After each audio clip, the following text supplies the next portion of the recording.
திருச்சிற்றம்பலம். Telepathy அப்படின்னா என்ன அர்த்தம்? வாங்க கதைக்குள்ளே போய் பார்க்கலாம்.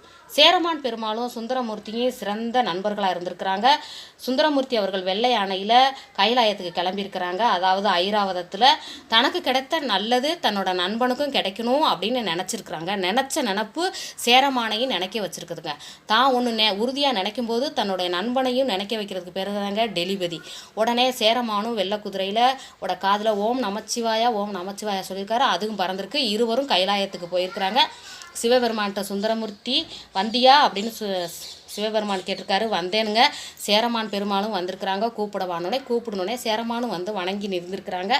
எப்படி வந்த நான் கூப்பிடாமே அப்படின்னு சொல்லி சிவபெருமான் கேட்டிருக்காங்க. சுந்தரமூர்த்தியாகிய அடியாரின் திருவடிகளை பின்பற்றி ஆண்டவனை உங்களை அடைந்தேன் ஐயா அப்படின்னு சொல்லி சேரமான் கூறியிருக்கிறாங்க. இதுலேருந்து என்னன்னு பார்த்தீங்கன்னா, அடியார்களின் திருவடியை பின்பற்றினால் ஆண்டவனை அடையலாம் என்பதே சுந்தரமூர்த்தி ஐயாவின் கதை.